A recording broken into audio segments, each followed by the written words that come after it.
The chemistry between Penny Marshall and Cindy Williams at first was so great that even one of the crew had noticed how much sparks there was between them. What was it about them? Why did they click so much, do you think?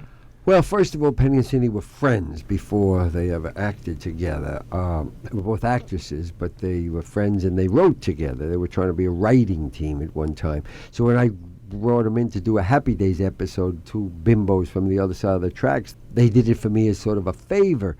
And just when we were filming the Happy Days, one of the cameramen said, "Look through this camera, Gary." And there was a two-shot of Penny and Cindy. He says, "That's a series if I ever saw one. They look so great together. They both babble, they talk at the same time."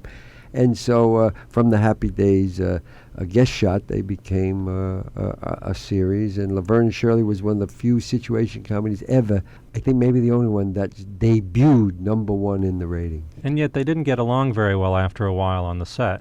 Well, they both were a little insecure, and it's part of what I write about in the book. You have to have another life besides show business. And at the time, neither one of them really was had a balanced life. Penny was just going through a divorce, and he was breaking up with a guy. And I remember going with them at the end of a Laverne and Shirley where the 300 people in our audience would stand up and give them an ovation. And as I was bowing with them, I said, "This is basking time. Isn't this wonderful?" And they would look at me and say, "Yeah, but we have no dates tonight."